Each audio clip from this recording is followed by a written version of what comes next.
she talks to you. My name is Vicki Graham, and this is Vicki Peterson. And in the back, we have Jason Smith. We all work on the Circle of Health grant, which is an HIV prevention grant here at SKC. And we do our little stretching out and abroad, too, as well, with the schools and stuff around the area. So today, we have Lisa Tiger, who's here to talk with you about her experience with HIV. And she's going to give you some information, but then she's going to really want to have some questions from you guys. So feel free, if you have a question, just to throw up a hand and pop it out for her, because she doesn't mind questions at all. Restroom is back in the hallway, straight ahead. Girls to the right, boys to the left. And if you're registered for lunch and you haven't received your lunch, be sure to check in with Jason so you can grab your lunch while you're listening today. So I'd like to welcome Lisa Tiger.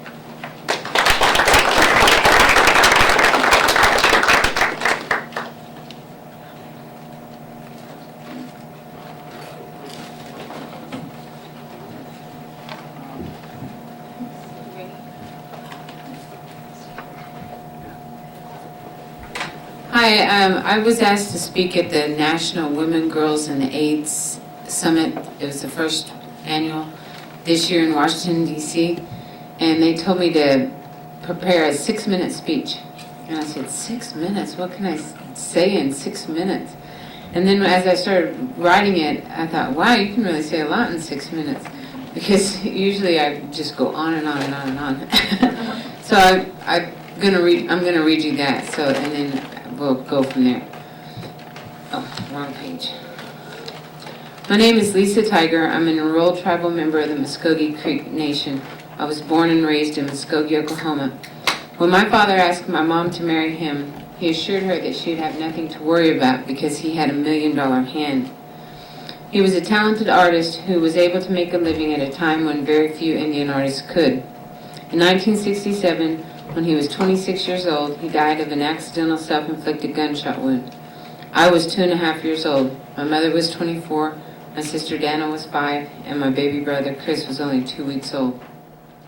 I was told I suffered the most over the loss of my dad. For months after his death, I'd rush to the door when I'd hear a car drive by, hoping it would be him. When he wasn't there, I would return sadly to my play. By the time I reached high school, however, I was leading an exciting life.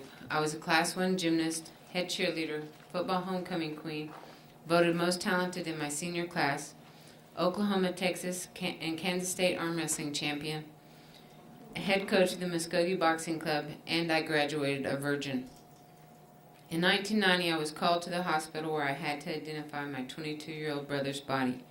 He had been murdered, shot between the eyes at point-blank range. This was the most devastating experience of my life. I was consumed with grief. The guy that I had been dating for nearly 3 years had no idea of what I was going through. I knew I had to end the relationship when I was told of a comment he made. He said, "When is Lisa going to get over this? It's been 6 months." After breaking up with him, I didn't see him again for about a year. When I saw him, I was shocked by his appearance. He was skinny and sick-looking. First thing I said was, "What's the matter with you? Do you have AIDS or something?" I really didn't think he had AIDS. I didn't think AIDS was in Muskogee, Oklahoma. I thought AIDS was in the big cities like New York and San Francisco. Later on that summer, a friend of mine admitted to sleeping with my ex-boyfriend. My friend happened to be a gay man.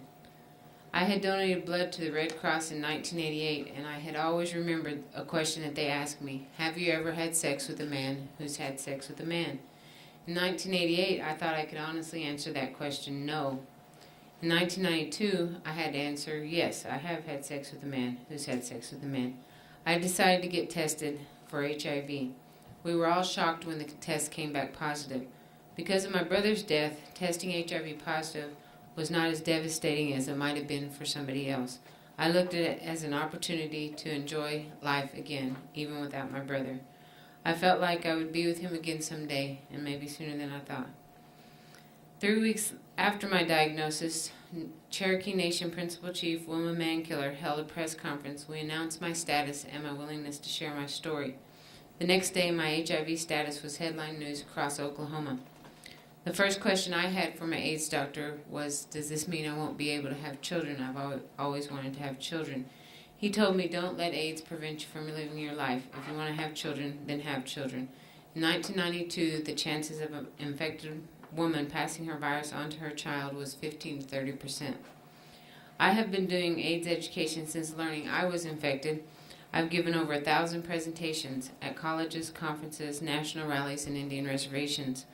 While on a speaking tour at the Pine Ridge Indian Reservation, I met and fell in love with 4 Lakota Sioux siblings, ages 3, 5, 6, and 7. The tribe granted me custody in 1996. I've been raising them for over 10 years. In 2003, I got a phone call from an old boyfriend, Diego Romero. Diego is a talented Pablo potter I met while attending a conference in Albuquerque. It seemed to be love at first sight. We broke up after about 9 months because I didn't like his drinking and he didn't appreciate my celibacy. Diego called me to tell me that he had quit drinking and that he wanted to see me. I told him that I was no longer celibate and that I'd like to see him too. When we saw each other for the first time in 10 years, we fell in love all over again. We were married 4 days later. Diego still remembered that I had wanted to have a baby. Back when I met him, I was in search of a sperm donor, and Diego was one of my top 3 candidates. He asked me if I still thought about having a baby. I told him no. I felt like I was already a mother, and I was nearing 40. He told me that he wanted to have a baby with me. He wanted her to be a girl, and he wanted to name her Cricket. I said, Cricket, after my dad? And he said, your dad's name was Cricket? And I said, no, but he said that when he died that he would come back as a cricket. In 2003, the chances of passing the virus from infected mother to child was less than 1%. I decided to attempt a pregnancy with the attitude, if it's meant to be, it will be. I inseminated myself with my husband's sperm and got pregnant on my first attempt. Although the pregnancy was extremely difficult and I almost lost my life, on March 12, 2004, at the age of 39, I gave birth to a healthy baby girl who we call Cricket. My motto used to be, when it's time for me to go, I'll be ready to go because I have a lot to go to. Now I have so much to live for. I'm determined to be an old lady when I die. I'm going to help my children raise their children.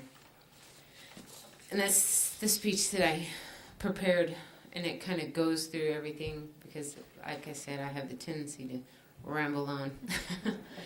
But now I want to kind of open it up to, because I want to, when I go through telling the long version and saying things, I don't leave room enough for people to ask questions. And so I'm opening it up now if you have any questions. If not, I can continue with, yes? Oh, you have to ask a question now. Yes? What kind of medications did you do while you were pregnant? Okay, now, in my story, they've been trying to get me on the AIDS medication since 1992. That's when I tested HIV positive. I was infected in 1988. I didn't know for 4 years, and then I found out in 92. And then when I first tested positive, my T-cell count was above 500, so they didn't pressure me about the AIDS drugs because they recommended when your T-cell count dropped below 500, that's when they recommend you start the AIDS drugs.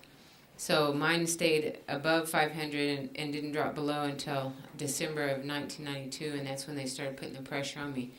I didn't want to take the AIDS drugs. In my opinion, they were telling me that these drugs won't prolong your life and they won't prevent AIDS. And so I said, so why would I take them? And my doctor said, because they'll improve the quality of your life. And I said, there's nothing wrong with the quality of my life. And so I made the decision at that point that I was not going to take the AIDS drugs until the quality of my life was at a certain point. And so in 2003, when I decided to go for a pregnancy, that's the reason why my doctor was so excited for me, thinking about if I got pregnant, I'd have to take the AIDS drugs for the child. Because it's reduced because the drugs reduce the viral load. And so I started in the second trimester of my pregnancy. But I had let my immune system get so low that I barely had enough immune system to get me through the pregnancy. I only had 20 T cells when I got pregnant. So just SKC-TV or No, I was on Comavir and Viramune, and during the pregnancy? Comavir and Viramune, and I've continued on. They switched me to Truvada. Very expensive drugs.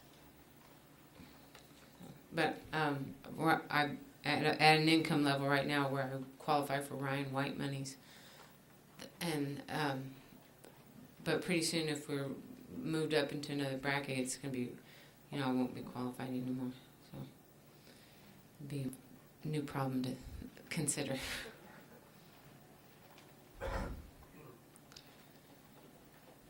The guy who infected me, I met him. Well, actually, I'll go back to when I was 15.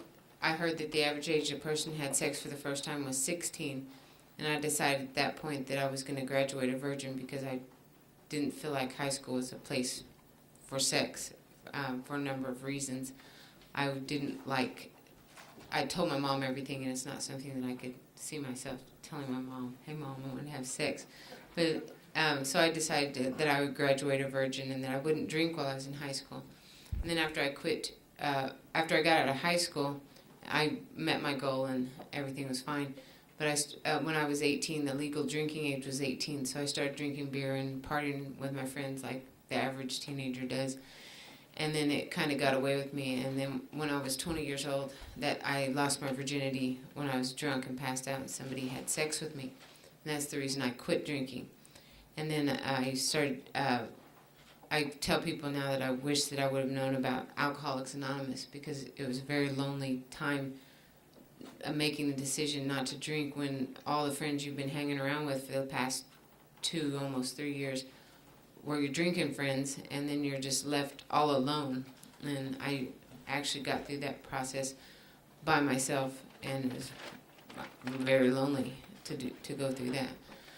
But I did it. I started feeling my confidence finally coming back, and I felt good about myself, and that's when I was attracted to the man who infected me with HIV. I didn't, of course, you don't know that. You wouldn't think that AIDS was in Muskogee, Oklahoma back in 1992. And I was keeping up with the disease, anything that I read in the paper or saw in the news, because I had a friend who was gay. And so I kept up with it that way.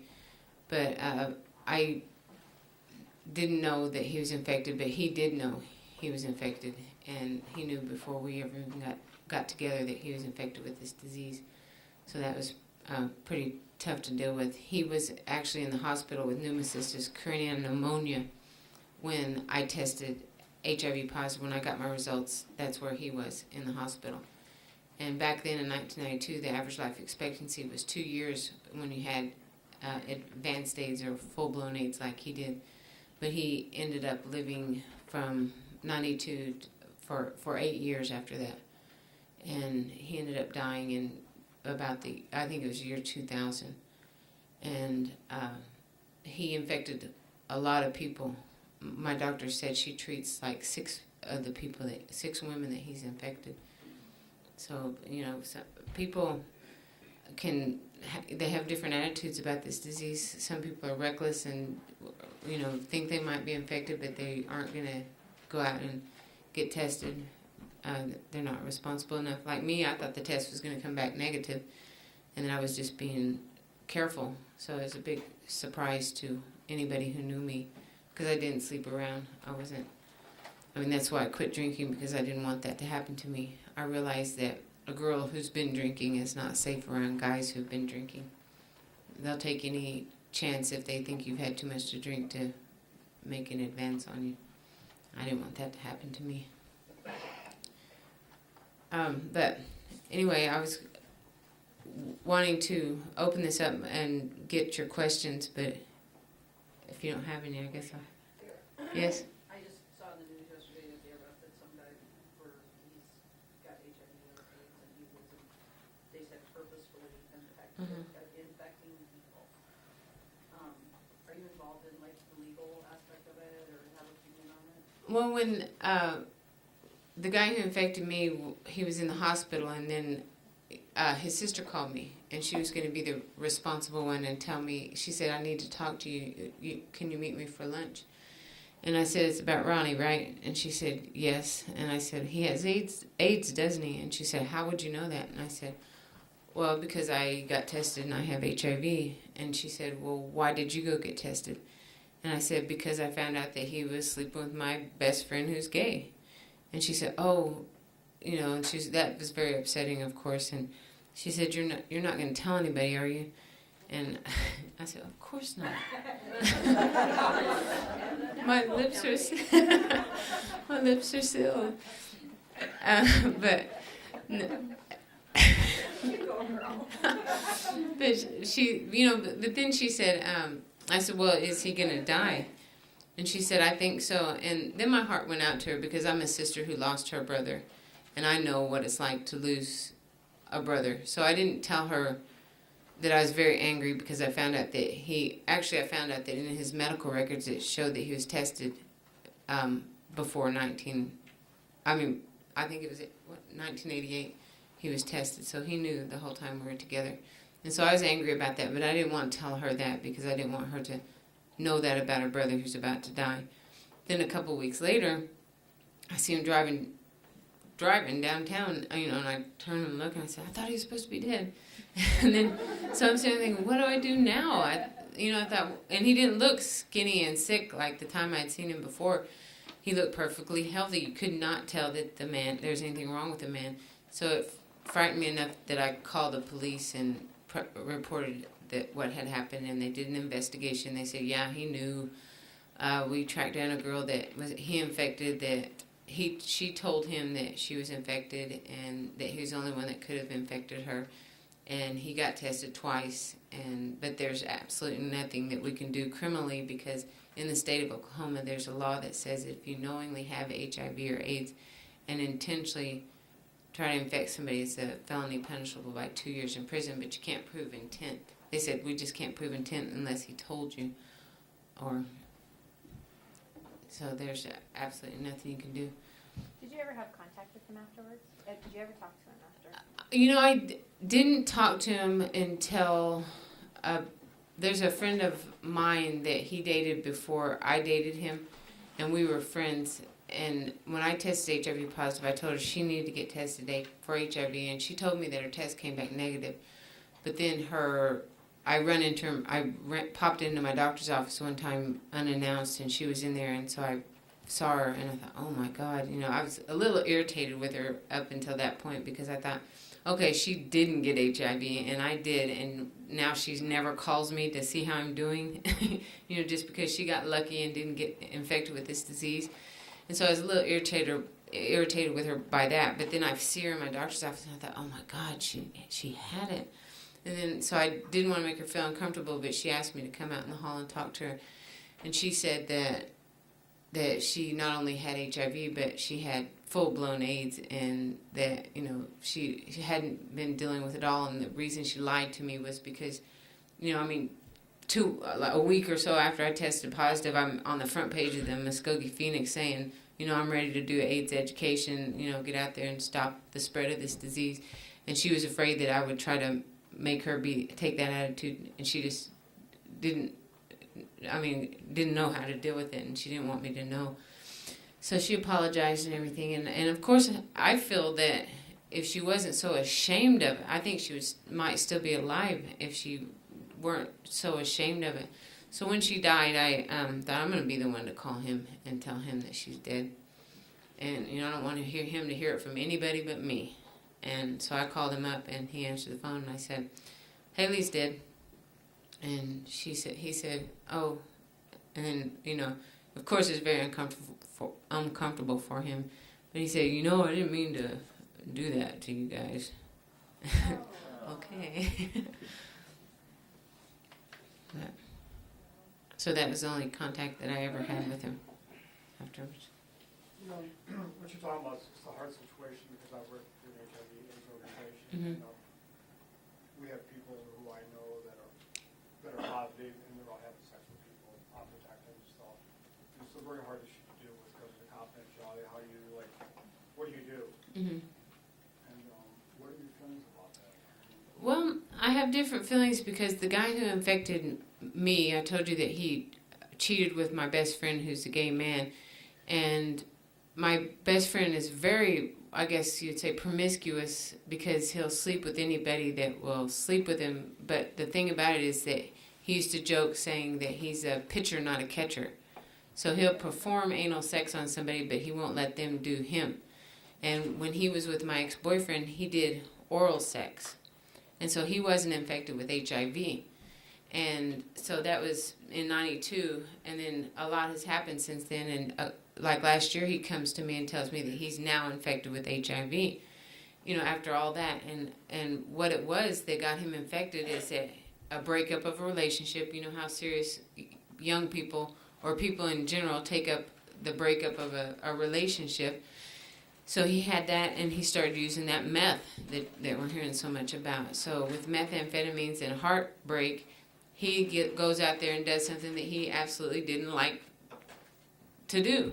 You know, I'm a pitcher, not a catcher. Well, he starts letting people do that because he's like suicidal or homicidal, this kind of attitude. And then, you know, he got infected with this vicious strain that's worse than the virus that I have because his strain has been treated by every drug possible. It's grown resistant.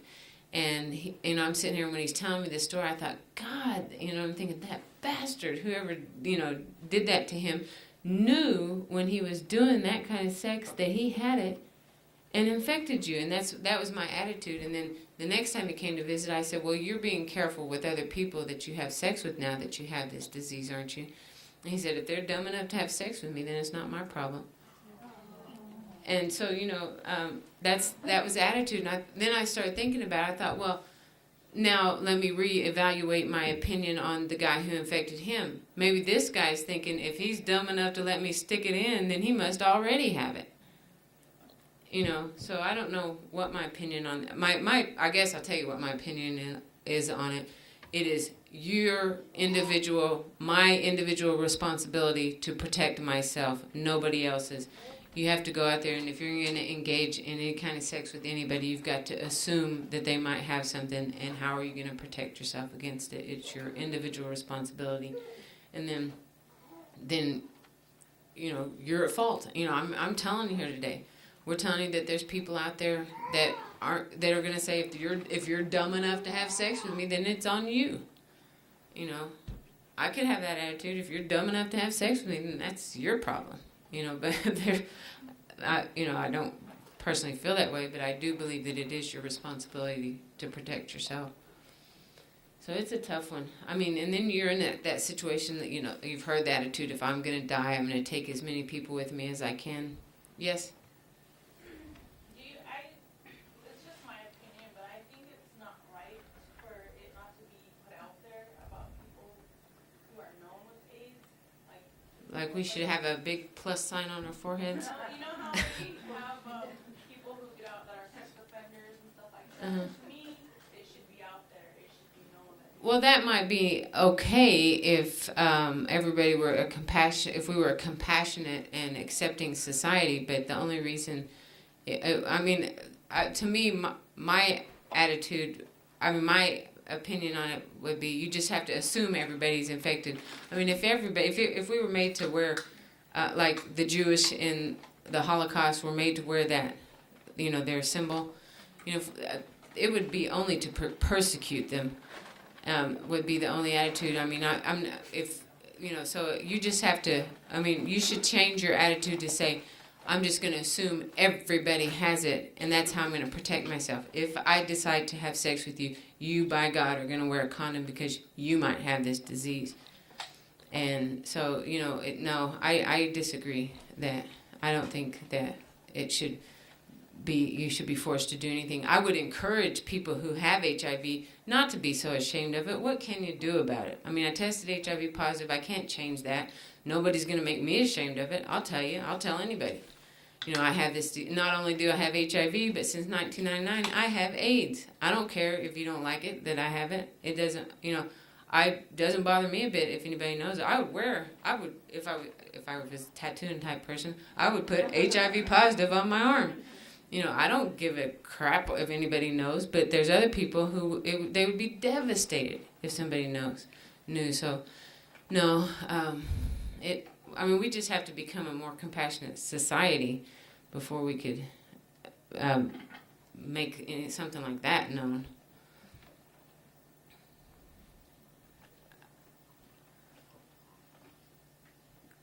Yes? What do you suggest for younger people? 'Cause they don't take it as serious. How to get it out to them? You know, like I said, they're not really serious about it. What got me thinking about it is my aunt made me watch a movie called Kids, and that show really put that in my head about being, people being promiscuous and me being just scared, just fully scared of it. Yeah, that's a big. We all we need to be concerned about I'm at a loss. How are we going to get through to our kids? The kids that I've been raising for 10 years, they've heard me do so many presentations, yet the 17-year-old's pregnant. She's been trying to get pregnant since she was 15. So obviously she doesn't take what I said, living in the same house with me, very serious. And it's a matter of... I wonder, somebody asked me, how are we going to stop AIDS in Indian country? And in my opinion, to stop AIDS in Indian country, we have to address alcoholism in Indian country. And to address alcoholism in Indian country, we have to address sexual abuse in Indian country. And I think that might be and then to even go one step further, a woman pointed out to me the historical trauma that we face as Native people. So it may even go back further than, it does go back further than just sexual abuse, but the historical trauma of our people. And if we can go back and somehow heal from all these things, then we might have a chance to have a healthy future. But that's a big thing to do. But how do you get kids why are they going to protect themselves when their daddy or uncle or whoever else has been touching them that in an inappropriate way from the beginning? How are they going to value themselves enough to say, okay, daddy touched me like that, but, you can't, it's a hard thing to overcome. And if you have such low self-esteem, you just want somebody to love you, it's going to be pretty much whatever just to get some love and attention from somebody. So, we're dealing with a very difficult problem. But in my opinion, we have to start healing from those things. Yes? Will they periodically test your daughter for it? She's negative. Of course, when she was born, she tested HIV positive because she had my antibodies. But those cleared up, and she got a test at 6 months, and it was negative. She got another test at 9 months, and they don't clear them all the way until 18 months. And so they kept trying to test her every doctor's visit. I said, no, I'll test her after she's 18 months, and I'm tired of you strapping her down and trying to get blood out of those tiny little veins. And so I waited until it was on World AIDS Day last year. I was in Phoenix, and they had that fast testing, like you could just do a finger prick, and within 20 minutes you get your results. And she got her third and final negative on World AIDS Day of last year. So she'll never have to be tested again until she gets to the age to where she might put herself at risk, and hopefully I can get through to this one not to do that. Yes? What's your life like with the disease? How do you feel physically? Physically, I feel great. It took me about a year to recover from the pregnancy, or maybe even more than a year, because I almost died when I had a cesarean, and when she came out, I just started getting these fevers, and they just kept getting higher and higher until they peaked at 105.6. And they couldn't explain that. They could, of all the opportunistic infections that they tested me for, I tested none of them. I had none of them, so it's just like a medical mystery. One of my doctors said, this is something that they'll be studying for years because we don't know what's wrong. They absolutely couldn't find anything. But then they just started gradually going back down, then, like I said, it took me a good year and then more than a year, maybe even a year and a half, to be at tip-top physical condition. Like when I try to go home to Oklahoma, I'm back and forth from Santa Fe to Oklahoma, and I would just get sick, and I'd be with the baby, and I wouldn't have my husband there to help me, so I had to limit my travel. But now I can just get on a plane with my daughter and go wherever, and I feel confident that my health and my immune system, then I'm back up to 100%. So physically, I feel just as great as I ever did when I didn't even know I had this disease. And plus, I quit sugar, so I feel even better. Do you take certain precautions with, like, your environment, where you're at? Do you... As far as precautions to protect myself from other people's From- disease, or yeah. protect other people from my disease? No, from other people infecting you with this. You know, I really don't, because, like, airplane, it would be a smart thing if I put a mask on, because they're so filthy. But it seems like that I've noticed that my sister and my family always getting colds, always getting sick, and I always make this thing, I'm the one with AIDS. I'm so sick of you being sick all the time. But I don't know, I just don't really... Since I've been back, like I said, feel 100%, I really haven't come down with anything. And I pray a lot now, and I think that keeps me protected. I actually quit praying after my brother died, because I was so prayerful before his death. I think since my dad died, and then my grandmother died in our home a year and a half later of cancer. So I lost those two very important people when I was a baby. And then it was all my whole life I feared losing somebody, just this crazy fear of losing somebody I loved. So I would always pray and be thankful for everything that I had and appreciate everybody and everything all the time. And so when Chris died, it just devastated me, and I thought, all that prayer for what? And I refused to pray. And even when times would get so bad, I just refused to pray. And even though I knew, I would even say, I know if I would pray about this, it'd be better. But I wasn't going to do it. I don't know. I was just so stubborn. And I actually didn't start praying again until October of last year. About August, September, October, it started to come back. And I realized when I got my health back, when I felt 100% back, I got my health back. And I thought, there is so much to be I've never stopped being thankful, but I have so much to be thankful for. And I started praying again, and since then I've really been protected, it seems like, from germs and sickness. Everything's gotten better. So for you, Lisa, like the direct correlation between your spiritual well-being and your physical well-being is very real? Oh, definitely. Very, very real. I mean, there is power in prayer, in my opinion. People can argue with me all they want, but it just seems, the proof is in my life. I mean, it's just been amazing. From financial, you worry about all this thing. How is it? How am I going to do this? How am I going to do this? And then something comes up, and we'll pay you to do this. Wow. All right. So it's just been one little miracle. Oh, I can give you an example. Well, two examples just in the last week. My husband's an artist, and he's going from this level to a bigger level. I have a book if you're interested in looking at some of his pieces. They're very interesting because he does contemporary pottery, but kind of in this membranous kind of style. But when he got together with me and had to start having safe sex, then he did a bowl with this guy I have a picture of it, with this erect penis with a condom on it, and it says "No glove, no love." that was the title of the bowl. But he had a big show in Amsterdam, and so we were there last week. And I was so worried because I was thinking, how are we going to... Because they paid his plane ticket, and then, by the grace of God or whatever, this guy volunteers to pay for me and my daughter to go with him, which is just a blessing. And so we're going over there, but I'm thinking, how are we going to spend... they're paying for the 2 nights, but then the rest of the week's on us. And they were saying that the hotels were like $560 American dollars. And I said, I don't even have that much on my credit card. I don't want to max my credit out to begin with. But then his mom's cousin decides to go with us, and she said, she calls me up, and I put all this worry into this trip. You know, how are we going to do it? How can we afford this? And then all of a sudden she calls up and said that she's going to take care of all the rooms if he'll do her a piece of pottery, you know, a little bowl.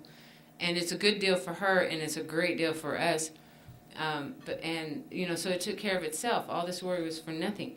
And then after that, we come back from Amsterdam, go into my house, and find that somebody's been in there, that they were going to rob us, but that all they got was Diego's guns, which I don't approve of guns anyway. I'm anti-gun. So that's the only thing that they made it out of the house with, and a few of his G.I. Joes, which I think he has too many G.I. Joes. This is my husband. You think I'm talking about one of my kids, don't you? No, these are my husband's G.I. Joes. So they got out with a few G.I. Joes and the guns that I didn't approve of being there anyway, and they were going to take the huge flat screen TV that we bought on credit, that we haven't even, interest free for a year and a half, so we haven't paid a dime on that TV, but they were going to take that because it was laying on the bed. But then they were gone, and it was there, and I'm sitting there thinking, what happened here? And I'm thinking, is prayer that powerful that it protects everything but the things that I don't care about? Like I'm just blown away with the amazing things that keep happening since I've been praying. And I mean, is prayer that powerful? I mean, I'm just asking you, what do you think? That it would protect everything that was valuable to me, but let those guns get on out of there? Yes? Many of us are nursing students, Mm-hmm. and as far as your hospital stay when you had your baby, did you notice different treatment from different people? I know that they say, and I try very hard when I'm at the hospital not to, this the whole AIDS or HIV thing. I think many people have a hard time not drawing themselves back. Did you find that? I didn't notice it. The only time that I've ever noticed since I've been HIV positive that it was obviously different from me was I went in to get one of my pap smears, and she said, don't be alarmed. And so I look, and she's coming in, and she's like she's going to the moon. She's got the goggles on with the, just fully. And I'm saying, you go, girl, protect yourself, because I don't want you to feel uncomfortable by me, and so I'm very happy that she's protecting herself. But what I want to know, do you dress like this and put this whole get up on for every patient you give a pap smear to? Oh no, just the ones we have that have HIV. I said, now that pisses me off, because you don't. I could have come in here 4 years ago and I wouldn't have known, and you wouldn't have been dressed up like this. So that makes me angry. You put that space suit on for every single person you give a pap smear, not just me because I told you that I had HIV. So that's the only time that anything like that was. Oh, and then, in the dental office, there's one woman that wouldn't work on my teeth, and so somebody else had to come in and do it. So there's been enough. Of course, I don't take that stuff personal. I don't want somebody that's nervous about it working on my teeth anyway. So that's bad for me, bad for them. So I don't take it to heart. I don't take anything like that too personal. So. Mm-hmm. Do you feel like that's basically just kind of an ignorance, people not understanding the full capacity of what it means? If they're educated in it, it's not something to be that freaked about. Well, if you're educated, you wouldn't be that freaked, but and maybe you should try a new profession if you're so afraid of being infected that way. But I'll tell people, like one woman tried to draw my blood one time and she wasn't wearing gloves, and I said, I have HIV, and I wanted her to, and she thought about it for a second, and she goes, this one, but I just wanted to let her know that I took it upon myself to tell her, but there's the thing that's called universal precautions. You've got to use them, but those are the only cases. I just people just need to be more compassionate, and if they don't know, they're going to be afraid. So we just have to keep educating.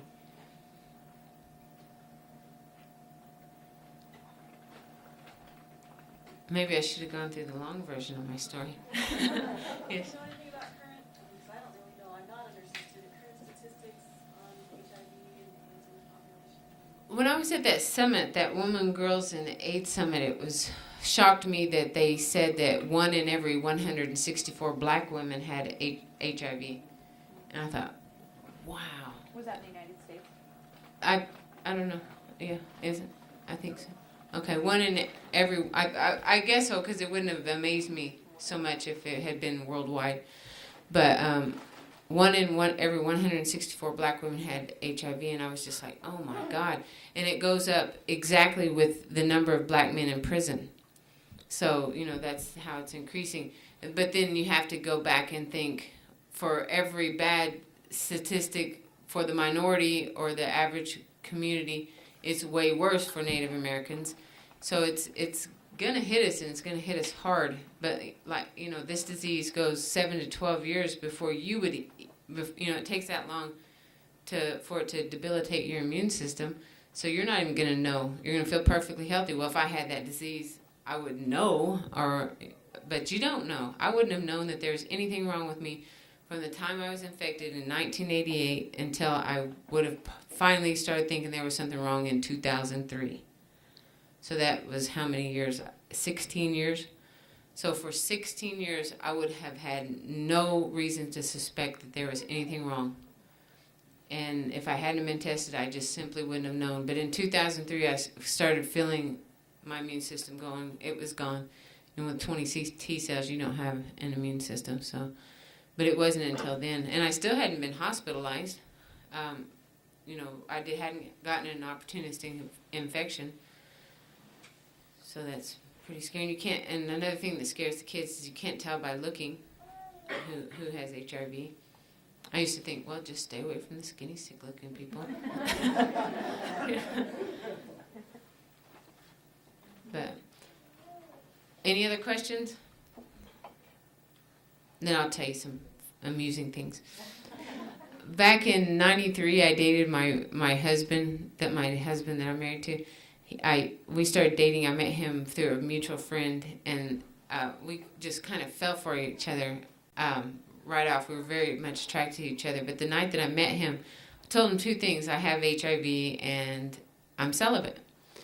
And so this guy, the first night we meet, and I used to always wonder, I wonder if he even had condoms with him, but he is really trying to have sex with me this first night that we meet. I told you I'm celibate. What do you think? But he thought so much of himself that he thought he could, he could change my mind. He's willing to do it. And, I know now that he didn't have any condoms, but I always wondered afterwards, did he even have any condoms? If I would have said, oh yeah, your charm is so much that I have to give in to you. Do you have some condoms? But that was the first night we met, and then we started dating, and I didn't like his drinking, and he kept pressuring me about my celibacy, and I said, I'm not going to be celibate for the rest of my life, but for now, I'm enjoying it. And I did realize something when I was celibate. I noticed that I was so happy, and I just felt so good, and it's like you just feel like going out and enjoying life and singing and dancing. And I thought, I haven't been this happy since I was in high school. And I thought, hey, wait a minute, I didn't have sex when I was in high school. So I connected the two, and I know those are the only 2 times in my whole life that I felt that much joy and that much happiness.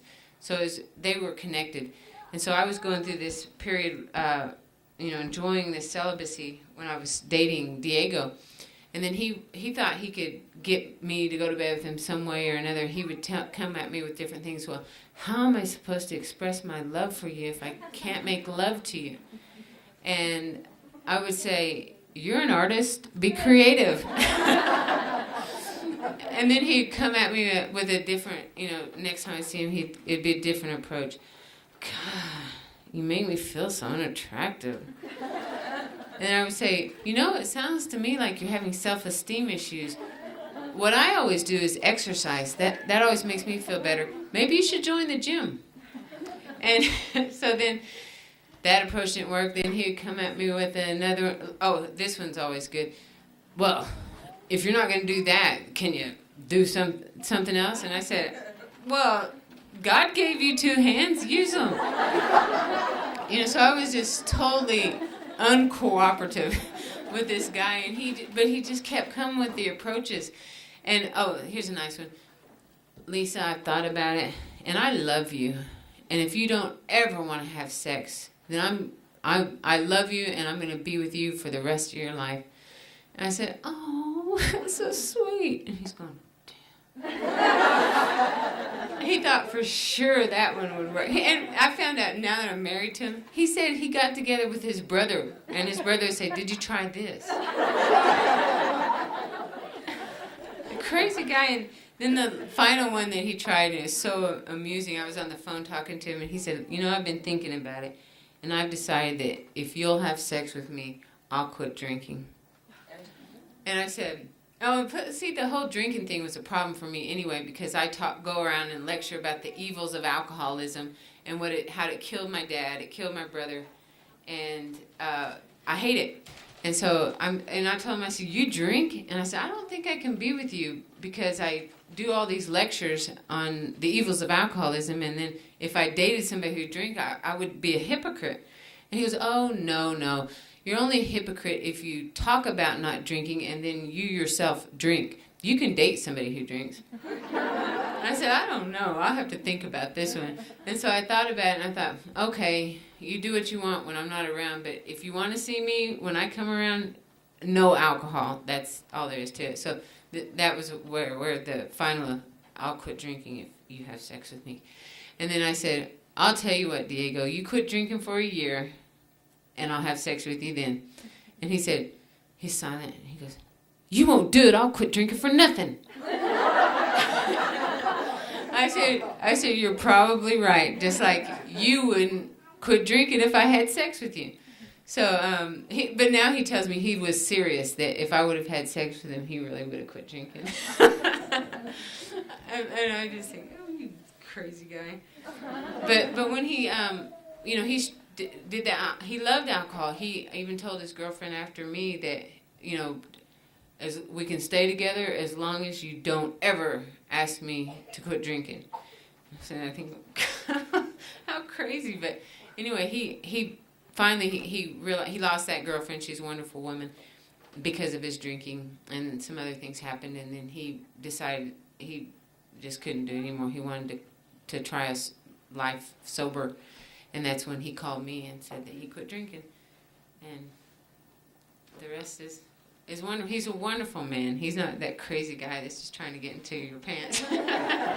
He's just so sweet and talented, and just gives me massages all the time. I mean, if I wrote out everything I wanted in a man, he's that. So Amen. Yeah, he's a great guy. So I'm truly blessed. So obviously he didn't have a lot of reservations when Nobody does. when he knew you had HIV. They don't. They're crazy. If you knew how many men have propositioned me and been willing to, I mean, Isai Morales, that movie star that was in La Bamba, and he's on some kind of show, he wanted to have sex with me, and it was during my celibacy time. I should have done that. No, but he said he was absolutely not going to use a condom, even if I wanted to do it with him. He said, no, I don't believe in HIV, and I will not use a condom if I have sex with you. So, I mean, there's so many people out there that are willing to take the chance anyway. And so think about that. If one of those guys might be one of those guys that would have been willing if I would have been willing. So it's I don't know. I don't understand it. At first I thought, when I first tested HIV positive, the first thought that crossed my mind was, well, I guess I'm going to be alone for the rest of my life. Automatic. Who's going to want to be with me when they find out I have this disease? Nobody. So that was my first. And so I was just shocked when people were still, I thought, they're coming on a little bit. I mean, it was even more than before I tested HIV positive. People were coming on to me even more. And I was just blown away, and I thought, and when I realized they wanted to have sex with me, I would say, they already have it, and they were just trying to blame me. So, it's like, they're crazy. But it was really unbelievable.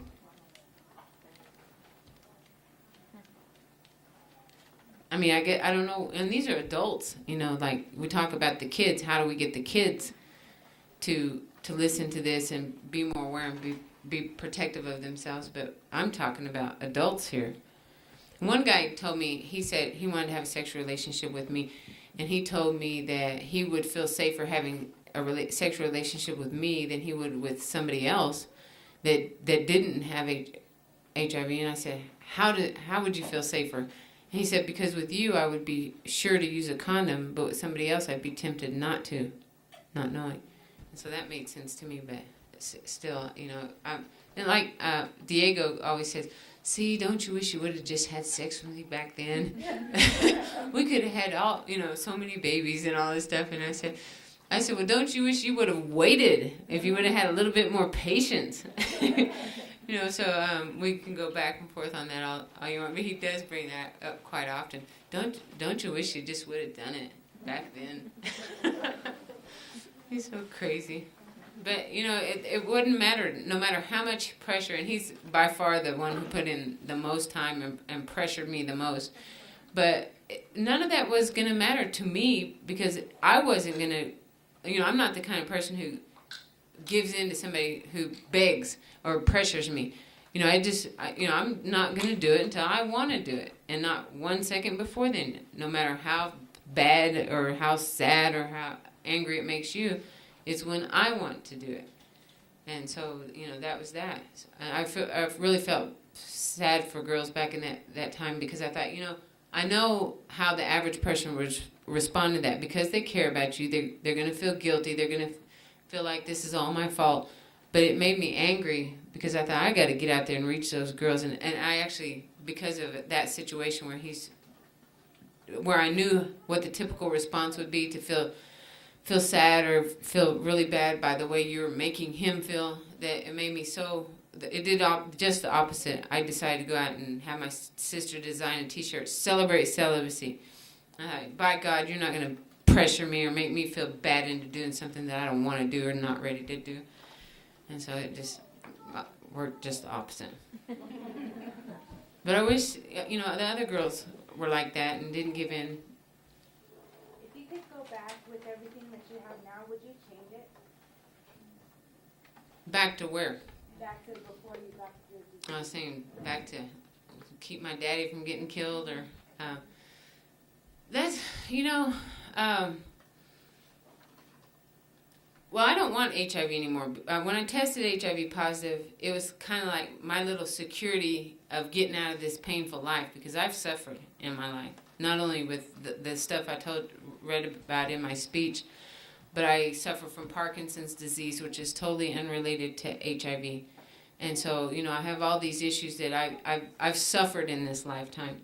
And so when I got HIV, I thought, wow, I can live a certain amount of time and then I can die and be, the suffering will stop. So it's like my ticket out of this painful life, what can be a very painful life.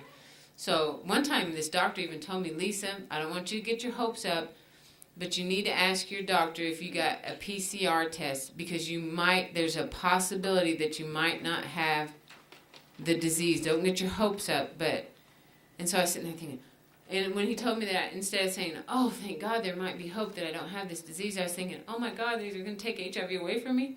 Isn't that weird? And then, I didn't want to not have it. Like I said, it was my ticket out of this painful life. And so I asked my doctor, and I hadn't had the PCR, but they did it, and I do have it, had it after that. So, I felt, I look at that and I think, why would anybody in their right mind want to keep this disease? And it wasn't until after I gave birth to my daughter that I decided I don't want it anymore. And so now I'm looking towards a spiritual way of making that happen. And the Catholics have these saints. So I'm thinking about going to becoming a Catholic and praying to Kateri Tekawitha, who is blessed but is one miracle shy of being canonized as a saint. She'll be our first Native American saint. And they need a first-class miracle. They're not taking cancer cures anymore. So if I prayed, and I did take a test before the presentation, so we'll see if it's worked yet. But I actually did. I took one of these tests, the mouth tests, and my test results should be ready by now because it was 20 minutes, and I'm sure I've been up here more than 20 minutes. But anyway, I'm praying for that kind of miracle, spiritual miracle. I don't want the disease anymore. I can go back to wherever it came from. So now I just got to figure out a way to get rid of it. And I'm thinking the spiritual. And I believe in the saints and the prayers. And you know, whether you're Catholic or not, I mean, and it's just a matter of, do you believe in the miracles? And prayer is powerful. You know, it's becoming pretty evident, but we'll see how it works with me. So if you're a prayerful person, want to join in on this, maybe I should come up with a T-shirt.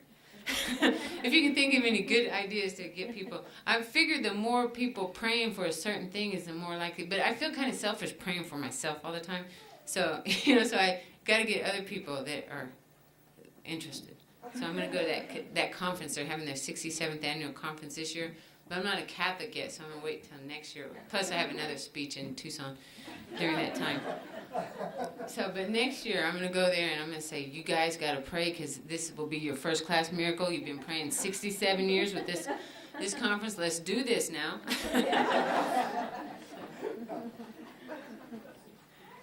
Yes? During all your speeches, if you meet any celebrities? Sharon Stone. My favorite guy's married to Angela Bassett. His name's Courtney Vance. And he's a good friend of mine. He came to Muskogee for when he's shooting that Tuskegee Airmen. And he came by our gallery. And so we started hanging out. And so we're really, really good friends. But he's married to Angela Bassett. You know, the What's Love Got to Do with It star. She was my inspiration for trying to get some big old guns. Man, her arms were buff in that movie. So, I met her and, let's see, I mean, those are the ones and Esai Morales that I know personally and can call on the phone. But the greatest thing, because I've been a lifelong feminist, you know, coming from Oklahoma, the Bible Belt. I can't believe there's not more of us. What's amazing to me now that I'm not there all the time is that how did I become a feminist in that community? But I've been a lifelong feminist, so I was actually able to meet and become friends with. And anytime I go to New York, I can stay with Gloria Steinem. So that was just awesome. I thought, oh my God. And Alice Walker, I met. She's good friends with Gloria Steinem, and I actually had dinner with her one time. And I was sitting there thinking, oh my God, the woman who wrote The Color Purple. You know, so I'm just, you know, those were the most amazing people that I met. And Lawrence Fishburne, all those guys in Tuskegee Airmen, I met all those guys. You know, Cuba Gooding Jr. and all those guys. I met them. I can't say that I know them. Because to know somebody, you call them up on the phone. But Esai and Courtney, those are the only ones I know. And Gloria are the ones that I know. But I've, you know, come in contact with others. I was sitting, my kids were so impressed. They said, you were sitting next to Tia and is it Tia and Tamara? Yeah, they said, I can't believe you're sitting. I said, I didn't even know who they were. I said, I can't believe it. I'm going to tell my friends you're sitting next to Tia and Tamara. Yeah, I didn't even know. Oh, and I sat next to Marissa Tomei one time and then Katie Couric, I had no idea who she was. I said, could I borrow your pen? Because I had to make some changes to my little speech that I was getting ready to give. And I had no idea who she was. She goes, sure. And then, you know, it was like years later, I see her on the news. Hey, that's her. Oh, and then another one that I have on I used to take my video camera around everywhere. And I have video footage of that Dr. Melfi on The Sopranos. But she's real skinny in my footage. She's put on some pounds since then.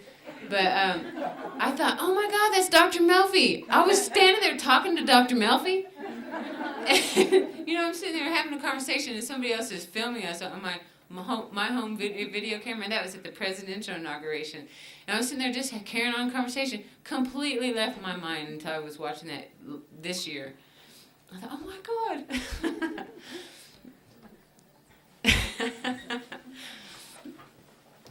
Any other questions? Yes.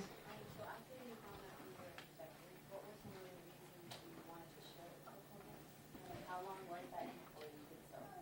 Okay, the question is, after I was infected, how long was it that I decided to tell people, and why did I want to share? Okay,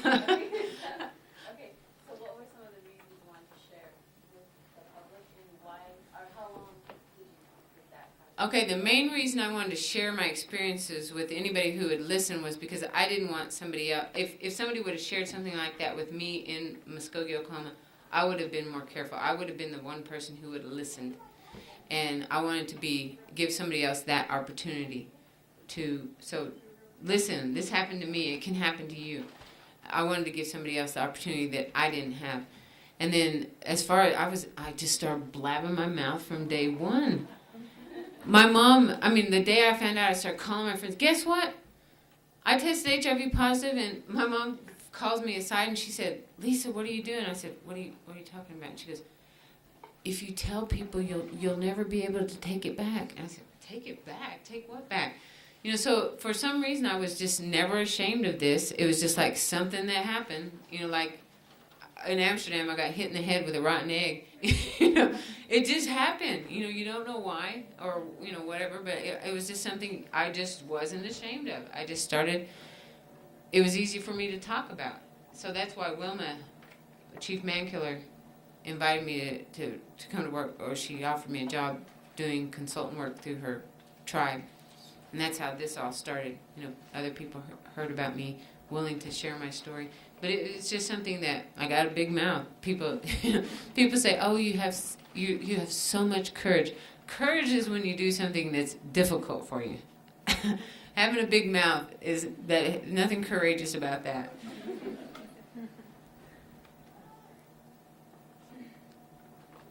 Any other questions? I just want to hear you say something. You said that you didn't think that it would happen in Muskogee, Oklahoma. I think there's some kids who need to hear, I just didn't think it would happen on the Bucket Reservation. I really see a lot of kids these days that really, honest to God, think, well, and like I thought growing up too, it was not even, close to your age. Right. It wasn't even an issue you even knew about. So I see a lot of kids these days that still believe that it's not real in this area. It'll never happen in this area. And Do they really believe that? Can they really believe that?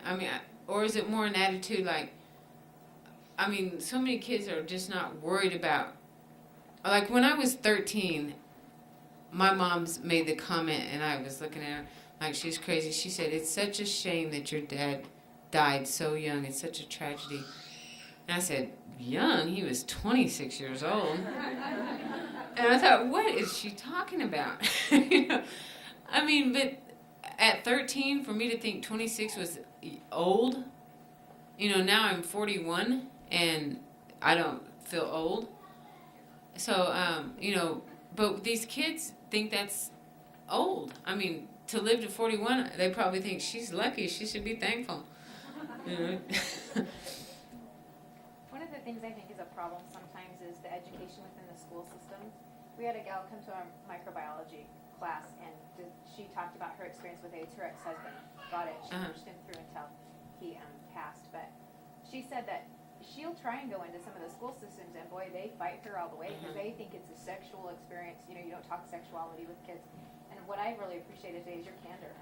You're just there. You're real. This is the reality of the situation. But I think to get these kids, you have to get them young, because these kids are not getting, HIV when they can when they're in their 20s. But boy, I'll tell you, some of the sexually transmitted diseases that actually cause HIV to be more, easily contracted and stuff, are starting in these kids at 12, 13 years old. Yeah.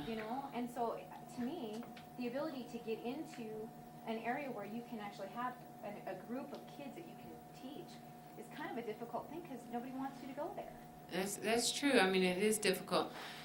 In the school system, I did a presentation before I came over here today, and I was, well, this is how I explained to him. I said the riskiest kind of sex that you can have is if you have a penis in your butt that doesn't have a condom on it, then you're at risk. So I don't know what the principals or anybody thought about that, but I said, so do not let anybody stick their penis in your butt unless they have a condom on it. And then this one guy in the front row, not even then. I said, well, that's your personal choice. But, because that's the riskiest kind of sex. And then I explained to them why. There's blood vessels in the opening of the rectum. When those blood vessels burst, the virus gets directly into the bloodstream through the broken blood vessels at the opening of your rectum. So I said that in the school, and they sometimes, like I was in Oklahoma one time, and they tried to, okay, time's up. I said, I'm not through. So they had to practically drag me off the stage. Then they wrote me a hateful letter. I made a kid pass out, and a kid threw up in the bathroom, all because of my presentation. I thought, oh, please, if they can't handle that. I mean, they're seeing more. This is ridiculous what you can see on TV. But it's got to be like my idea, and everybody that I tell that's open-minded thinks it's a great idea. When my oldest boy became masturbation age, I gave him a bunch of condoms, and I said, when you masturbate, when your penis gets hard, put this on, do your stuff, and then throw it in the trash. And my thought is, this kid's masturbating with these condoms. He's an expert. He's not going to be fumbling around like my husband was in the beginning of our marriage. And by the time he gets it on, there's nothing to put it on, So it's not going to be that. I felt sorry for my husband, but, what can you do? So, these kids won't have that problem because they'll be pros if they've been doing it since they've started masturbating. So, but as a Catholic, I don't. No, I'm not a Catholic. I don't promote masturbation. But isn't that a good idea to give your sons condoms? And as far as they've got those big old female condoms that a gay friend of mine said, you should use those female condoms. Just take the ring out, because I don't know how the heck they expect that to get inside there. And trust me, I've tried it, hurt. But you take the ring out, and then it's like this big old plastic bag. So you don't have to roll it onto the penis. You just put the big bag over the penis, and unfortunately my husband's allergic to that kind, has serious reaction. But otherwise, if he any other person that's not allergic to it, it's a perfect solution, because you can just put the bag on and use it like a condom. But they're very expensive and hard to come by. So, but you can get them from Nikki. So, anyway, we just can't. I tell the kids also that it's not a matter of whether you're going to get a sexually transmitted disease. It's a matter of which one, and is it going to be able to be cured, or are you going to have to live with it for the rest of your life, or is it going to kill you someday?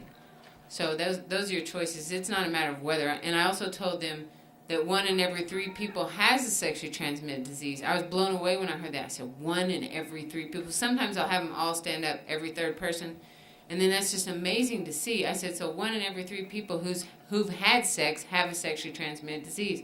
When I was telling my sister that, I was talking to my sister and her husband. I said, did you know 1 in every 3 people has a sexually transmitted disease? She goes, oh, I don't believe that. She goes, so you mean out of me, you, and Donnie, one of us has a sexually transmitted disease? I said, Dana, I have AIDS. And she goes, oh. She's so crazy. She always says stuff like, is it the AIDS? My sister's got the AIDS. Is it the AIDS? I said, it's the AIDS, because the AIDS.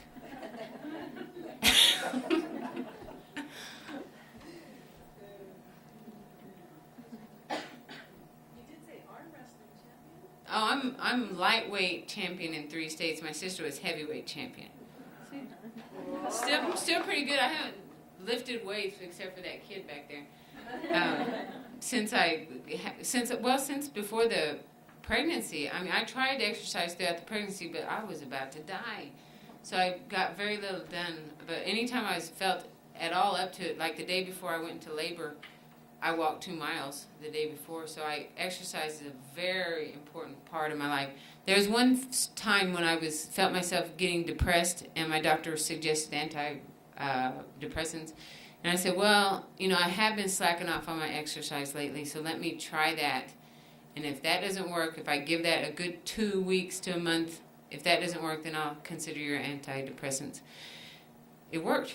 It's just, I've never needed anything. If I do feel myself getting, blah, blah, then I think, well, look at I keep an exercise journal. Look at my exercise journal. Oh, well, that explains it. I haven't been exercising up to, you've got to exercise each and every day. I mean, if it's just a 30-minute walk, you've got to do it. You've got to make time for it. I mean, there's been times I jump rope in the airport, and now I get to, my new way that I do it is I chase that girl around the park, up and down the slides, and I go on the things and just run around and run after her like crazy, and she loves it. It gets my exercise in there, so you just have to do it. Mhm. I know you talked a little bit about your spiritual, the spiritual aspects of your health and wellness, and the physical things you just talked about, your exercise. Are there any other things that you'd like to share or address as far as your wellness, kind of more of a holistic aspect? I think that's the most important is the spiritual and the physical. Like, if you would have heard me present 4 years ago, it would have been strictly physical and other people's prayers, because I didn't pray for myself. I didn't pray for anything. So, but the physical has always been very important to me. Spiritual, of course, is very important. What you eat, how they say you are what you eat. You are what you think, too. If you're constantly complaining, this little girl that I met at a university, in Nebraska, she's been emailing me lately, and I thought, she goes, you probably don't remember who I am. And then as she started complaining about everything that ever happened in her life, I thought, how could I forget you? But I'm trying to get in my head how I'm going to get her to try to switch that around, because yes, bad things have happened to you in your life, but what are you going to do about it? How can she switch from complaining about everything constantly to thinking about what's good in her life? She's a beautiful girl. How do you switch that? How do you make that switch? And I woke up this morning with a very positive, happy attitude of thinking, if I sleep 8, it would be nice if I could get 10 hours in there. But if I slept, it's good if I get 8, because with the Parkinson's, I wake up because the medicine wears off and I can't. It wakes me up. So if I got a good 8 hours sleep, then that leaves me with 14, 16 hours a day. If I got 10 hours, I could get 14 hours a day. But if 16 hours a day to work on becoming a better person, to do what the Creator has me here to do. And I have that many hours each and every day to work towards that. And it was exciting to me. I felt so good about that. So if everybody could just try to, figure out what your areas that you need to work on. Number one, what I tell people is, if you drink, stop it, cut it out, deal with it, figure out something else. Because however you do it, to me, that's number one. Eliminate the alcohol. Who do you know? I do not know one Indian. Well, Wilma Mankiller told me that she never had a problem with drinking, and she enjoyed a glass of wine with her dinner. But when she became the chief of the Cherokee Nation, she decided not to have wine with her dinner because she had to set an example for her tribe. So even though she never went out and got drunk and wasted and out of control and didn't have a problem with drinking, she sacrificed something she enjoyed for her people. So I've never met anybody besides Wilma who could drink and not get out of control. Everybody I've ever known drank to excess. Me. How ridiculous is it to drink until you pass out where somebody can rape you? Have sex with your limp, drunk body. That's disgusting.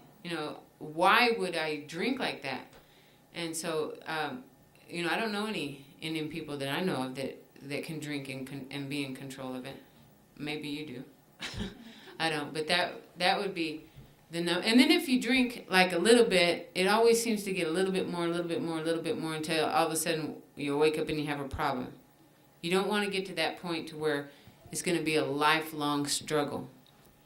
So somebody did recently tell me that the reason they never tried some drug, I can't remember what it was, cocaine or whatever, because they said that they would like it. They said, if you try it, you'll like it. And so this guy said, well, I don't want to try something that I'm going to like and want and need for the rest of my life. So he absolutely, that was all it took, was to say, when the person said, you'll like it if you try it. And that was enough for him to say, I'll never try it. So it's the same way. If you drink and you think you're in control of it, alcoholism ends in death. My dad died drinking. My brother died drinking. My brother only met the man who killed him the night that he met him. And he even made we have adopted siblings. One of my adopted brothers was talking to my brother the night that he died and my brother said, man, I'm getting tired of this drinking. See, I quit drinking when I was almost 21. My sister quit drinking at 22. Chris was 22 when he was murdered. And that night he made a comment to our brother saying, I'm getting tired of this. Same old, same old. We ought to check out one of those meetings next week. He's talking about AA. He didn't have next week. He got killed that night. So alcoholism ends in death, and that's where I would start as far as, or you start wherever you want, but you got 16 hours a day to become and try to work on being a better person.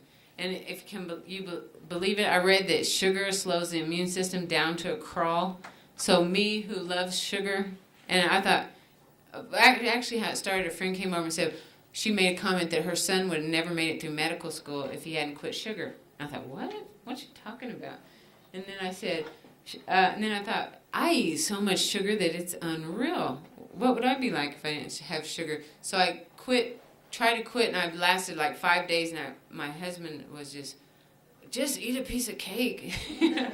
But I was just, you think PMS is bad, but I was just vicious, and then I couldn't do it. I absolutely did not have the willpower to quit sugar.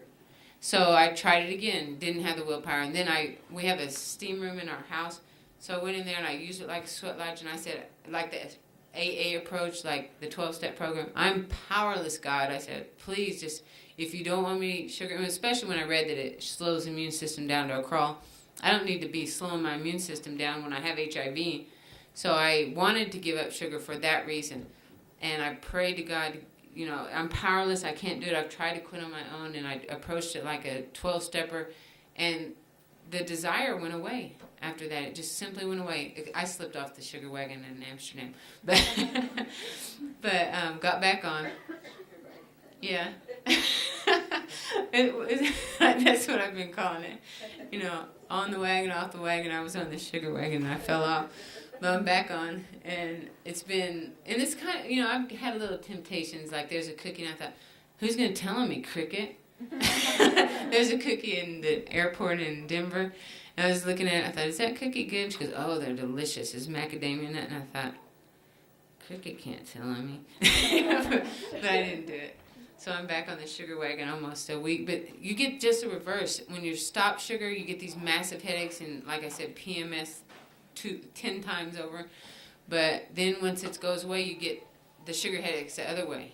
Like if you drink a Coke or something, you just get the massive pounding headache, so it's not worth it. And plus, I also read that sugar, in the 1900s, we didn't have all this diabetes, heart disease, and all these things.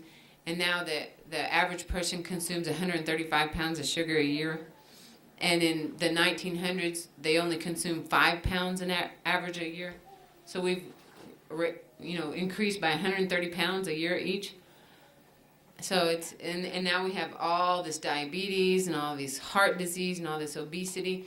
So, I don't know. Anyway, there's lots of things that we can work on, and you just pick whatever you want and just 16 hours a day just to continuously try to become a better person. And I really believe that the Creator has special things for you to do. You have special talents, and the Creator will help you to improve on those special talents when you give your life to God. And I guess that's about all I have to say. Any questions? One thing, if you could come shake my hand before you leave, that's something I like to do after all my presentations. Then maybe someday I've shook over 1 million hands.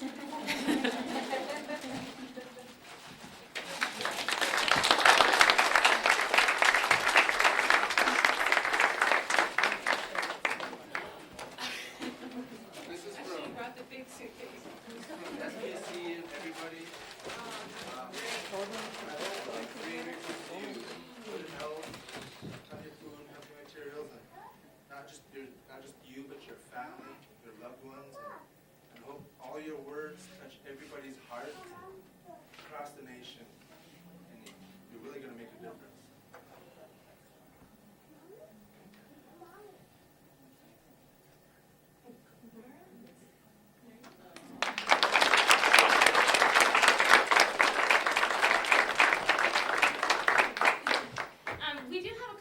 lunch is in the back, so feel free to grab a lunch. But before you guys go, there's a demographic cards. Can I borrow yours? These cards, if you haven't filled out one, please do so. Otherwise, I'll have to hunt you down. No, we'd like to get those for our grant. And on your way out, there's a basket of snag bags. So we said condoms enough today. So grab your condoms, grab your lube. They're out there.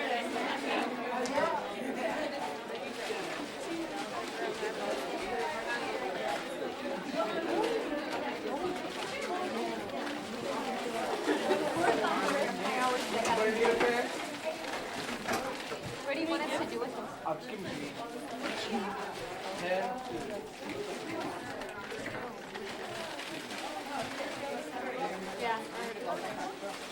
How's Stan doing?